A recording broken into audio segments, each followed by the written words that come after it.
into three. All right, folks, welcome to Investing for Beginners podcast. Today, Andrew and I are going to break down some behavioral finance. We're going to talk about probably the most important thing about investing, the 6 to 10 inches between your ears, depending on how big your head is. That gray matter that is in your head is probably way more important than we give it credit for. And what we're going to do is we're going to talk through a little bit some ideas that we picked up from Charlie Munger's famous speech, The Psychology of Human Misjudgment. He is probably definitely one of the leaders in this area and idea. And Andrew and I were kind of revisiting this speech. And I got to tell you, it's a masterclass, and you should read it / listen to it as much as you possibly can. There's so much to mine from this. So we're just going to we may not do it justice, but if you want to go to the source material, by all means, definitely check it out. So, Andrew, let's start talking about the psychology of human misjudgment and some biases, and maybe some things that we have learned along the way that could help people. Yeah, I think when we think about what's in our brain, you would hope for a nice organized library or a stack of textbooks of all the right investing books. Really, I think it's more like that Pixar movie where we just have a bunch of different colored monsters who all represent different emotions. And that's really what drives our decisions. And Charlie knew this as well as anybody. And he was able to mitigate it and find great success despite the fact that it's hard. It's hard to control emotions. We can be very emotional.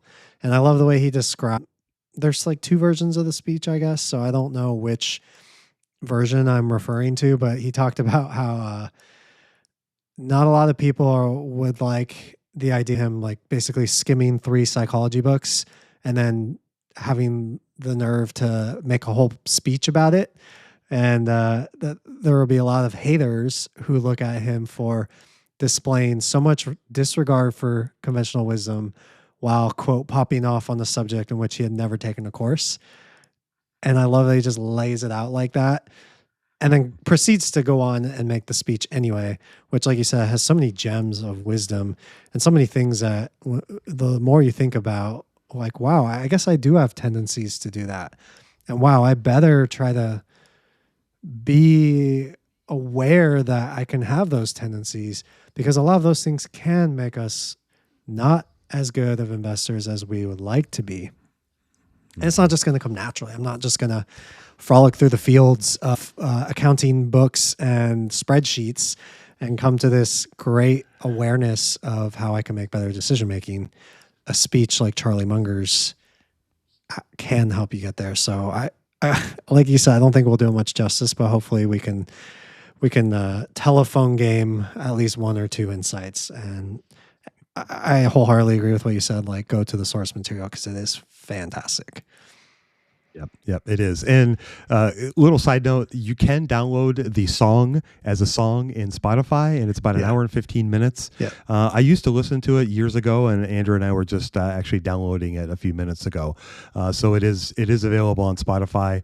So if reading is not your thing and you want to listen to it on a walk, for example, highly recommend it. Put it on repeat and listen to it for like months straight. Yeah. All right. So maybe not that, but let's talk about some cognitive biases that drive human behavior. I think a biggie, and one that's probably most people are familiar with, is something called confirmation bias. When I say those words, what does that mean to you? Confirmation bias is I'm going to seek out the information that I've already made my mind up about. And I'm going to ignore any other information that might be trying to tell me that I'm actually wrong. And we all do this. What it can do, obviously, hopefully it is obvious, but if you've made up your mind before you've actually learned what the real reality of a business is, you'll make a lot of poor decisions. So rather than approaching a stock to say, I love this stock, and you've decided you love it on minute 3 of reading about the company, at that point, it doesn't matter how much more research you do. If you have confirmation bias, you're not actually researching or trying to find the answer. You're just finding things that confirm and make you feel like you're already correct. And you see this in politics all the time.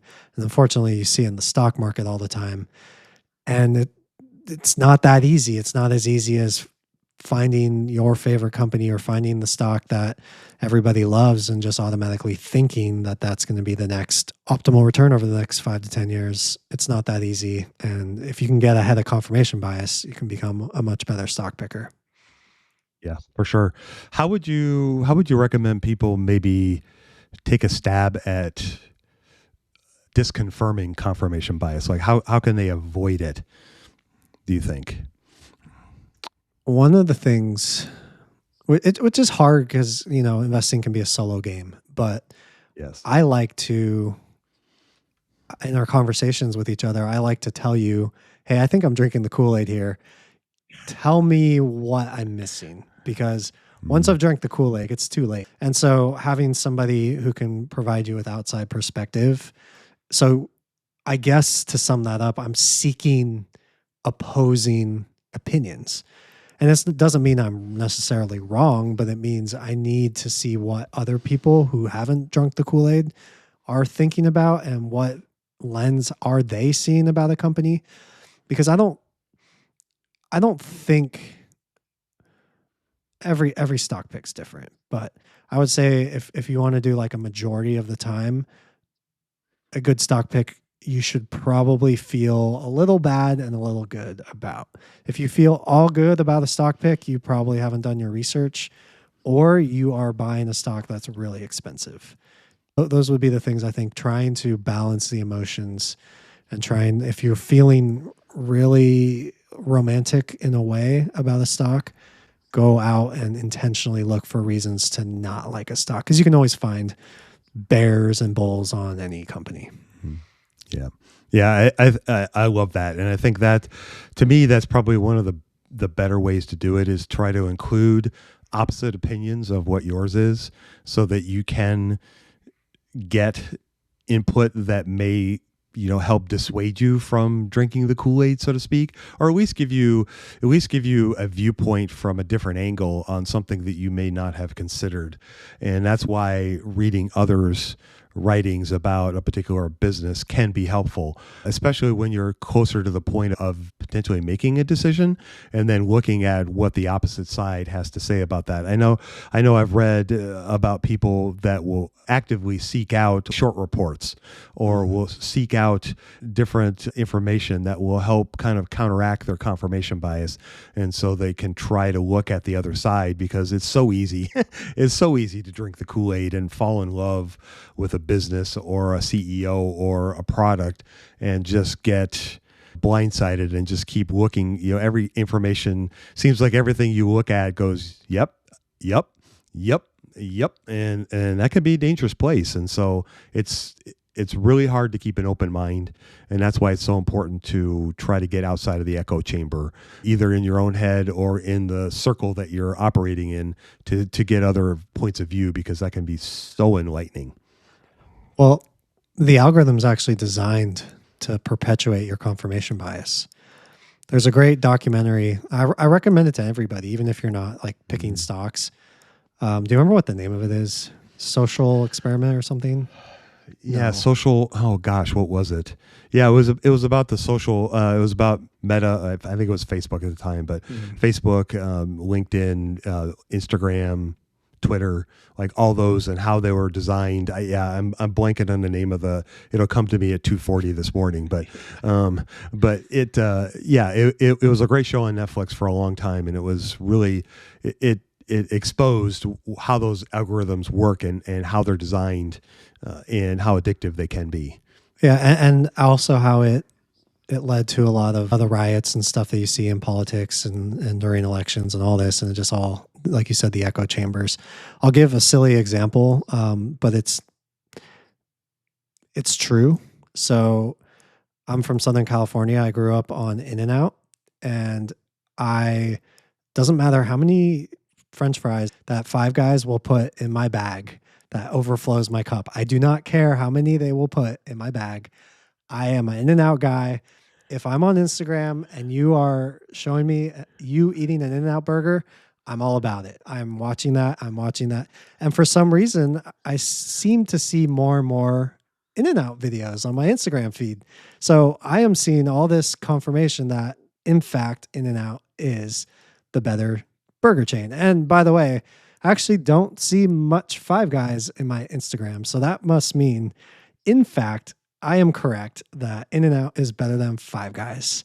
So would you look at that? The internet has given me great information. Confirmation bias. Thank you. 101. All right. So let's move on to the next confirmation bias that Charlie talked about, and that's the authority bias. The way I would, I guess, define it is you give an overweighted perception of somebody you look up to's opinion. So a perfect example for me would be Charlie Munger, Warren Buffett, Michael Mauboussin, Oswald de Motorin, Monish Pabrai, all these people that I've looked up to, their opinion probably drives more of my bias on what they think because I've put them on a pedestal, so to speak.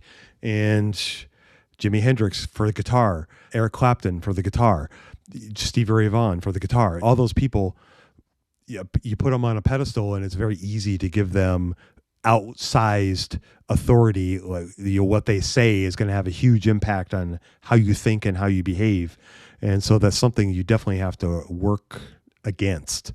And it's hard. It's very difficult. So I'll flip it on you now. So how do we fight against that? Because that's really hard, especially in investing where these guys have been so successful and they've weathered many cycles and they're obviously very smart guys. How do you make sure that we're not falling into this? I wouldn't say I'm perfect at this. This is a work in progress, shall we say. And one of the things for me is trying to read other people's opinions and to set aside those influences and try to learn from other people and then try to incorporate those other people's opinions. And maybe a perfect example is we just had David Gardner from the Motley Fool on the show. And he has some Buffett-isms in him, but he has other very decidedly not Buffett-isms in there. And so after reading his book and listening to your great interview with him, there's a lot of things that you can pick up from him. He's been very successful as an investor.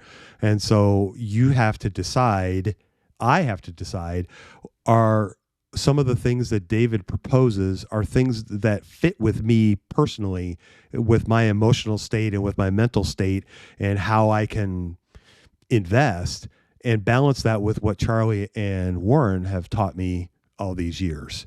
And so I think it's a little bit about trying to balance your influences.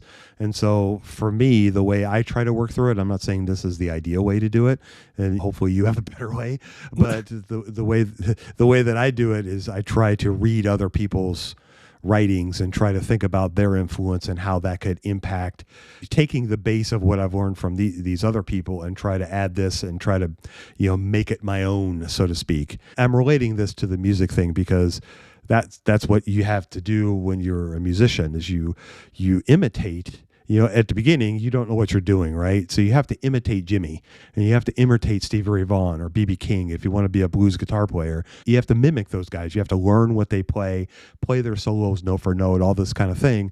But over time, you start to pick up other influences, Stevie Ray Vaughan or a Steve Vai or a Joe Satriani were nothing like those guys. But then you start to pick up what they're doing, and then it kind of becomes your own, so to speak. And so maybe I'm not sure if that's not a great analogy, but that's what I've kind of tried to do with investing in those authority figures for me. Yeah, I love that. I mean, I don't think I have a better solution than that. My tendencies have been to think that history will repeat closer than it ever does.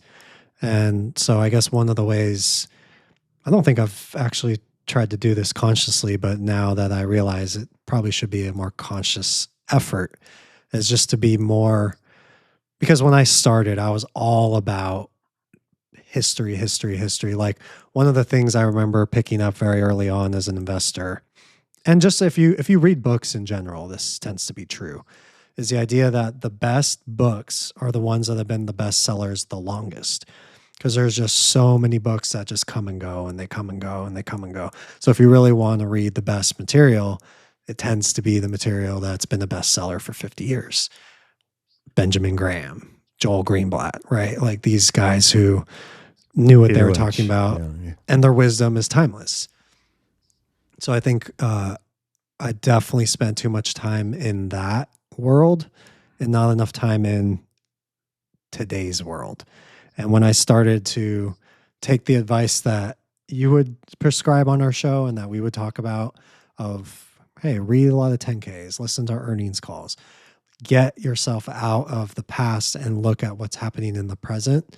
To me, that helps because I think I emulated a little bit too closely whatever great investors were doing in the past. And it's a different world. So you can't just take that authority figure and how he invested and duplicate it today because it's a different world. It's not going to work. Even though a lot of the principles will stay the same, you can't follow it too closely. You can't let this bias get to you. That was one way, I think.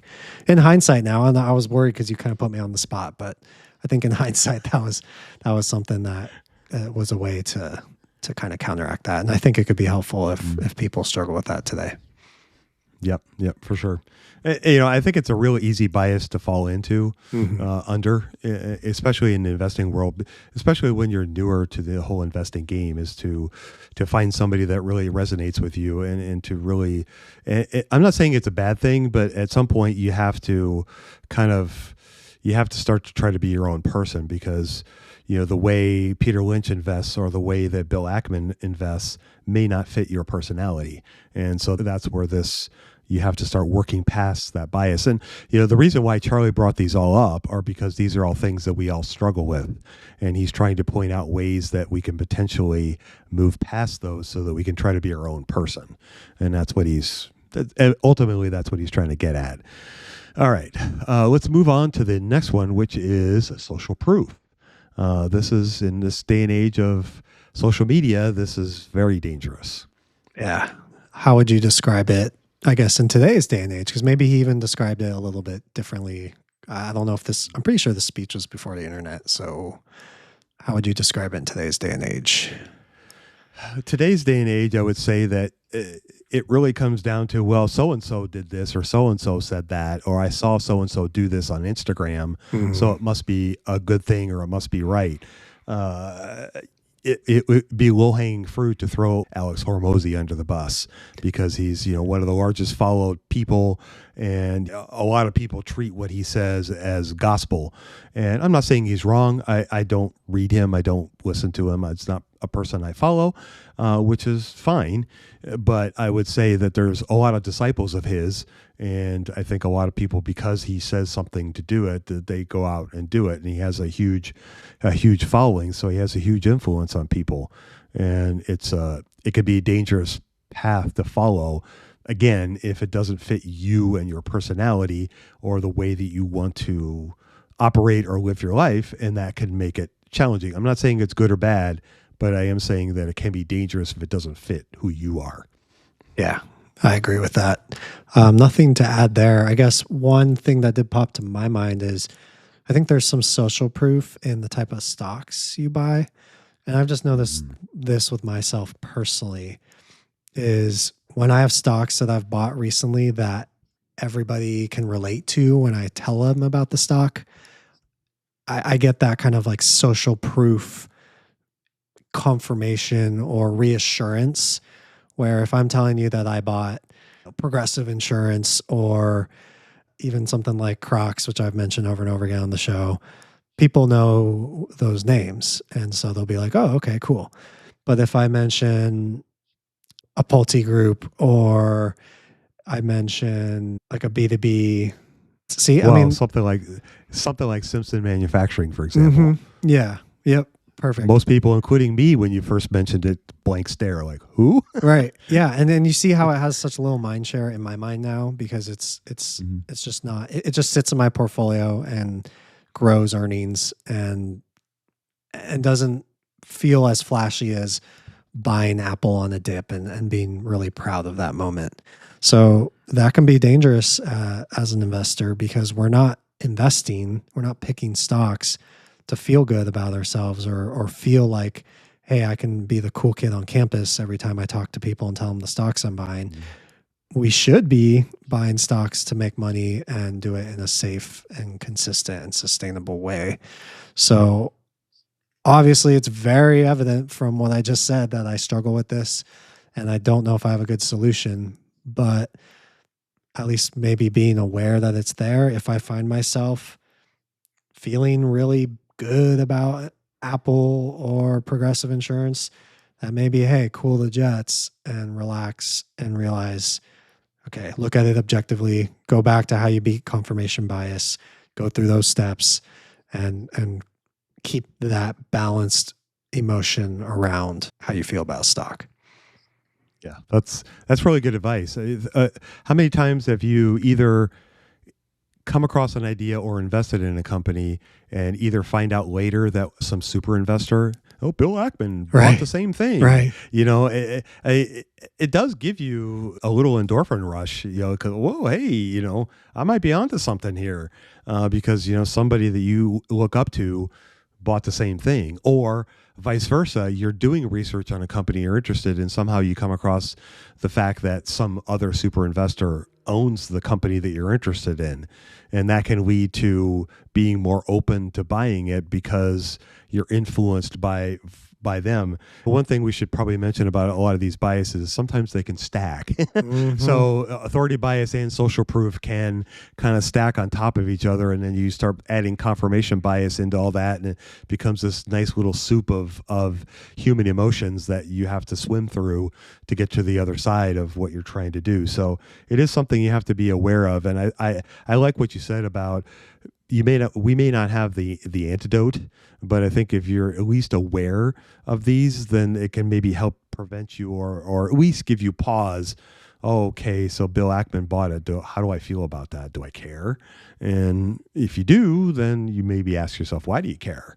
And if you don't care, then okay, move on, check and move on to the next thing. But it is, I think if you understand it, I think it's an easier place to at least try to start to move past some of them.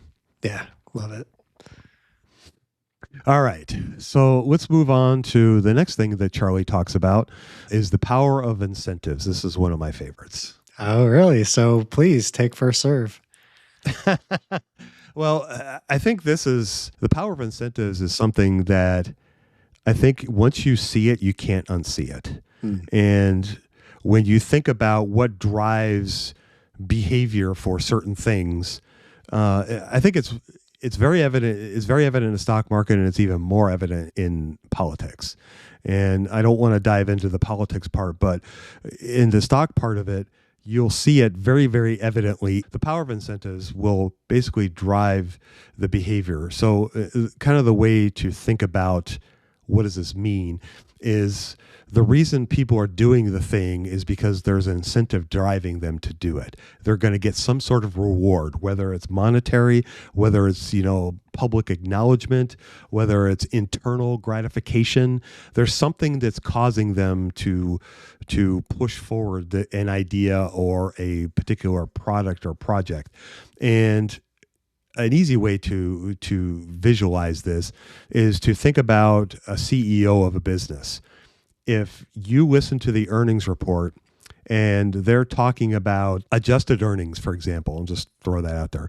If they're talking about adjusting earnings for the entire hour of the earnings presentation / interview with analysts, you can bet your bottom dollar that they're being incentivized. They're getting paid a lot of money on adjusted earnings. And so because that is very important to them, they're going to focus on that when they're talking to other people about their business.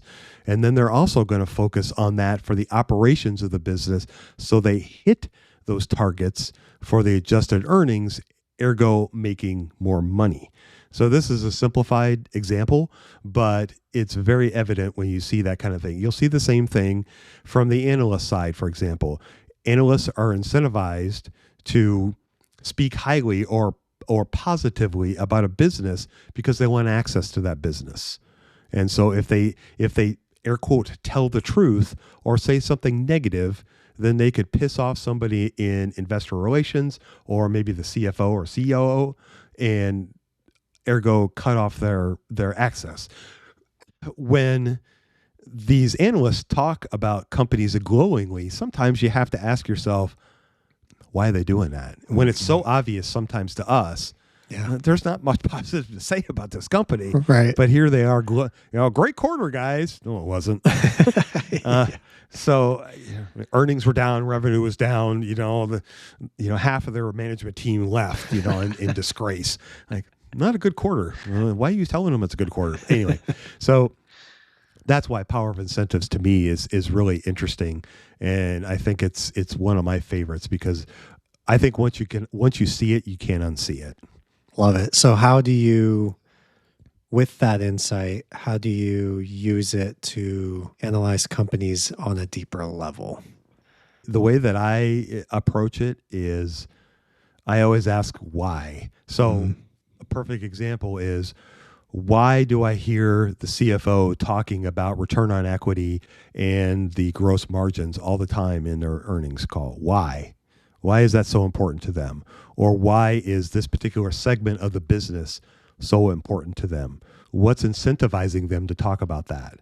And so usually what you'll do is then you go to the proxy statement and you find out that they are being compensated in some way, shape, or form by trying to drive that segment or trying to improve that metric of the business. I'm not saying in and of itself that's necessarily bad, but it's always good to ask why. Why are they pushing so hard on this? Or why is an analyst hammering on this particular point?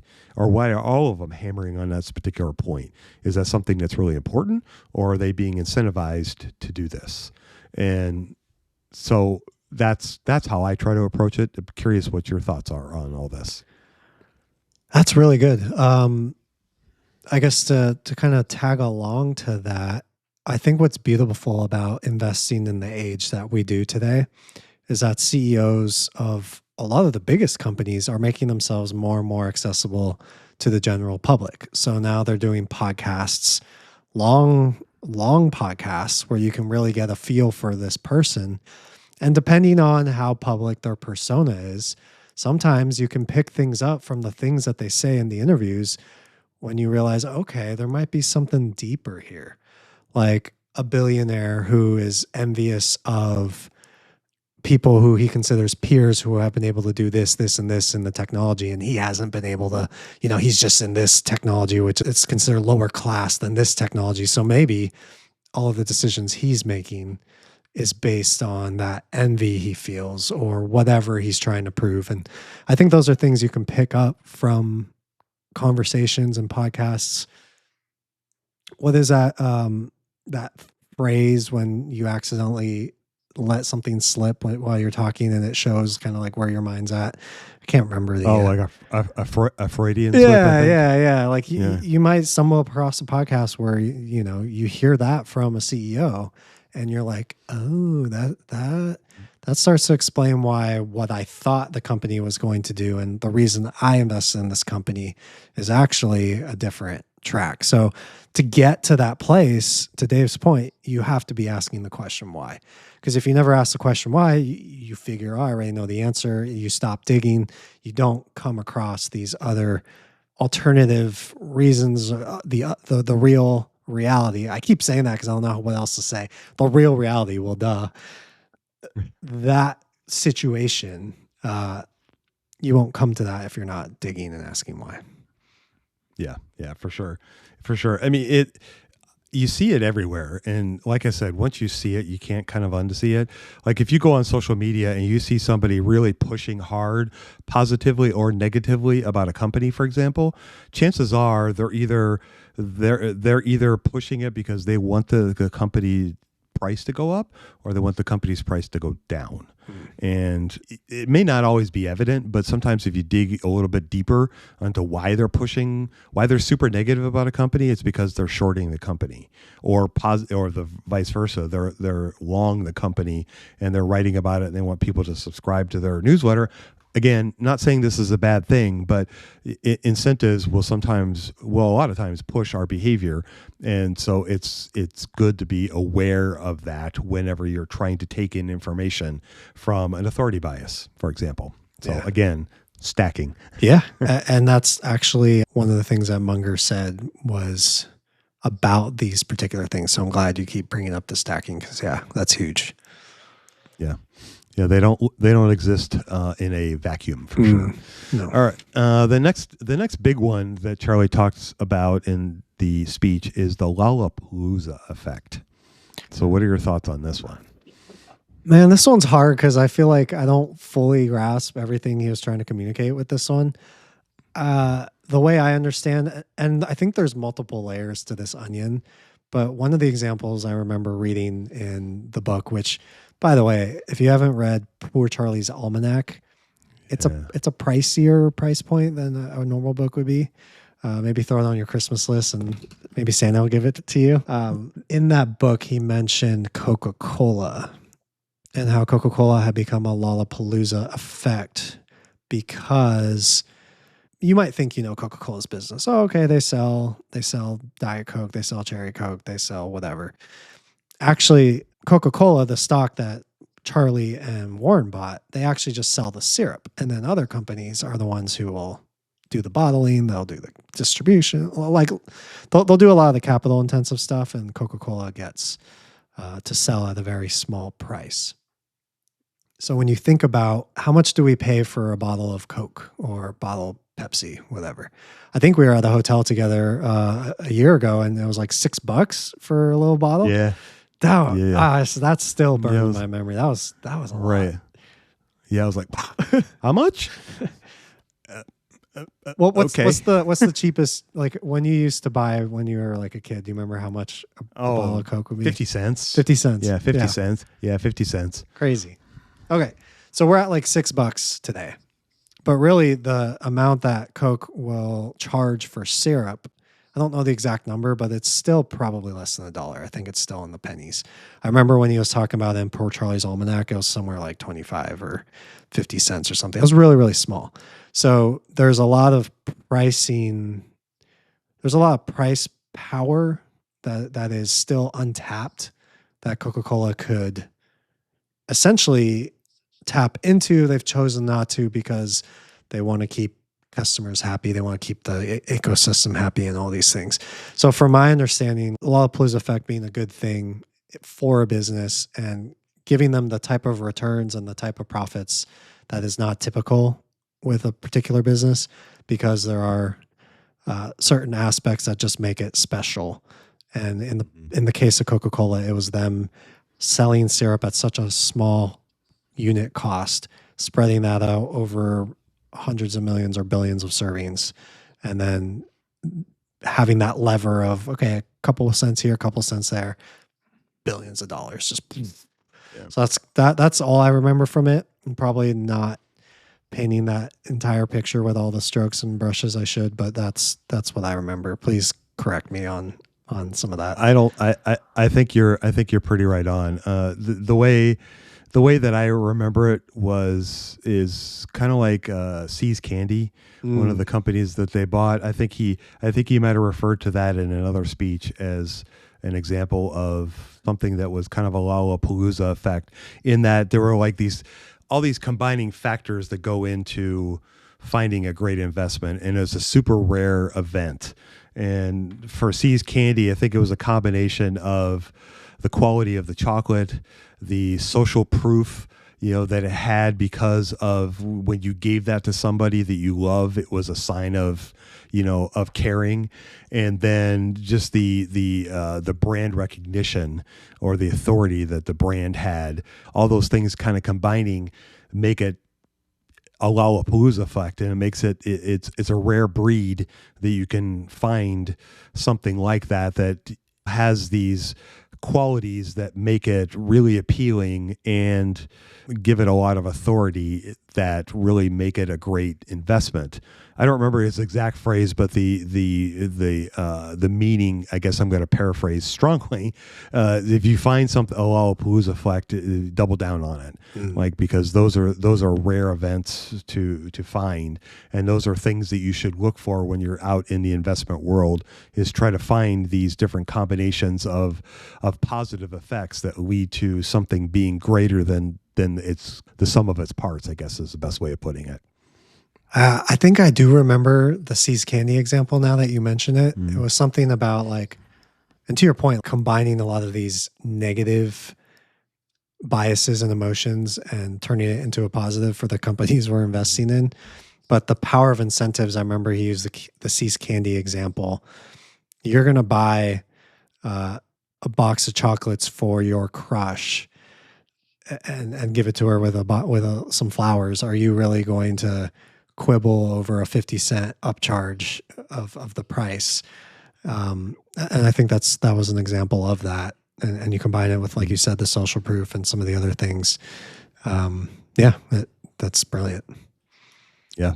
Yeah, it's a rare event, and I think he and Warren have found a few of those along the way. And Charlie likes to mention this: if you find these things along the way, that they're very valuable, and you should definitely take advantage if you can. Nice, yeah, that's cool. Yeah. All right. The next one we have is avoiding a self-serving bias. I think there's actually a different term for it. It was. What was it? I lost it. Sorry. It was excessive self-regard tendency. Yeah. Right. Okay. So what are your thoughts on that one? This one I'm less familiar with, to be honest. Yeah. Pulling up the transcript, he basically said we think we're better than we are. He used the example of apparently it was 90% of Swedish drivers judge themselves to be above average. Maybe in Sweden, they just have no car accidents. I don't know, but Apparently to say not. 90% of you are above average might be a little much. And then he also then kind of like logically followed this with it applies to your major possessions. He used like a spouse, your children. But he also said like minor possessions too. And a good example of this, which I believe had been confirmed in psychological trials and things like that, where if I have this blue pen in my hand. I think it's worth more than it actually is because it's my blue pen. But they do a test where they say, okay, here's the value of the blue pen. It's 50 cents. Are you going to pay for it? No, I'm not going to pay 50 cents for a blue pen. But when we own the blue pen, we think it's worth $1. So that's actually apparently was called in the psychology world, that's called the endowment effect. And now you can take that effect and you can apply it to yourself. They said lotteries, people irrationally enjoy the lottery numbers that they pick themselves rather than the lottery numbers that are picked at random, even though your odds are basically the same. And then he also said, the foolish better's accuracy in appraising his relative degree of talent. So making gamblers think they're better than they are. And then even in hiring decisions, I like the quote, so I'm just going to repeat it. Employers grossly overappraise the worth of their own conclusions that they rely on impressions in face-to-face contact. That's funny. He has so many zingers in this that I don't even feel comfortable saying some of them out loud, so I won't. But he definitely has some really funny zingers. But we need to look at that and understand that this is part of the human condition. It's something that even if you try to not do it, you're going to do it. We're all going to feel it's part of being human. It's part of living. We love and we enjoy and we have these things. So it's just a reminder that we need to stay humble, and that even if you're not trying to not stay humble, your tendencies will be to be prideful. And so I'm going to guess, I'm going to make the intellectual leap that you need to be making consistent attempts to keep yourself humble, because our natural tendency is to not be that way. Yes, for sure. Yep, for sure. For me, an easy way to counteract that is, if I'm thinking that maybe I'm better than I am playing the guitar, I simply have to put on a Jimi Hendrix album and go, nope. So it's a very quick assertion. Nope. So something like that can be very helpful to help rein in any sort of preconceived notions that we are better than we are. And it could be the same with investing too. You can think that you're picking the greatest companies, but if you look at your performance of your portfolio over a longer period of time and see that is not the case, then there might be some room for improvement. And so even though we get very familiar with the companies that we own, sometimes we maybe overestimate our abilities to analyze or value a particular business. And we have to be cognizant that we can be wrong and the market will humble us very, very quickly. It certainly will. Maybe we need to bring the Indy 500 over to Sweden, and so they can see what a real driver looks like. Right. We'll have to talk to Stephen about that. Yes. He may have some connections. Yes, we will. Good idea. All right. So the last thing that we wanted to talk about that's kind of related to Charlie's speech is the importance of mental models. So Charlie mentioned something. He advocates for this idea of building latticework of mental models. So could you kind of break that down and talk to people about what that means to you? Yeah. I mean, it can be so deep. Really, I think there's a couple ways to look at it. The way I try to apply it to myself personally, you can apply it from like a general broad educational viewpoint, which he's done, but then you can also apply it on a micro level. And I try to do that when I look at companies. And it hasn't been like a perfect, I'm not making Eggo waffles here, but the idea is if I made enough different types of waffles, when I see a waffle that looks like, I don't know, a honeycomb, then when I see another waffle looks like a honeycomb, I can see the similarities. So for me, a good example of that was McKesson in the medical distribution business. Once I learned about McKesson and you learn about mature industry, 3 big players, big middlemen, I think I called it somewhere like a reverse hourglass where you have a ton, or no, it was just like a regular hourglass. So you have a ton of suppliers, a ton of customers, and it compresses into 3 big players. And that's like the hourglass. So if you have that mental model, you can see that play out in other industries too. Not every industry, because every industry is different, but you can start to see mental models in different industries. And so you can also apply that to competitive advantages and moats, economies of scale economy shared, network effects, all of those things. You see it in one business, you can see it in another business. So if I see a network effect with American Express, I can understand how that same network effect can work at Costco. And so I'm not making Eggo waffles because they're 2 different businesses, but I can recognize American Express's waffle and Costco's waffle has a lot of similarities. So when I'm trying to learn Costco's business model, if I already know American Express's, now I've just learned it that much faster. I had no idea that you were in love with Eggo waffles so much. I kind of want one right now, and I don't eat them enough. So I keep myself away from too many donuts. So that's actually above the list of Eggo waffles. But hey, I mean, yeah, some Eggos would be good right now. Good to know. Good to know. That is going to wrap us up for this episode. Hopefully you enjoyed. Dave had some mic difficulties. We will get that fixed and we'll be good to go for next time. If you have any questions, if you'd like us to answer anything on the show, even if we've answered it before, it's all good. We love answering questions. Email us, newsletter@investingforbeginners.com. Go out there, invest with a margin of safety, emphasis on the safety. Have a good one, and we will talk to you next time.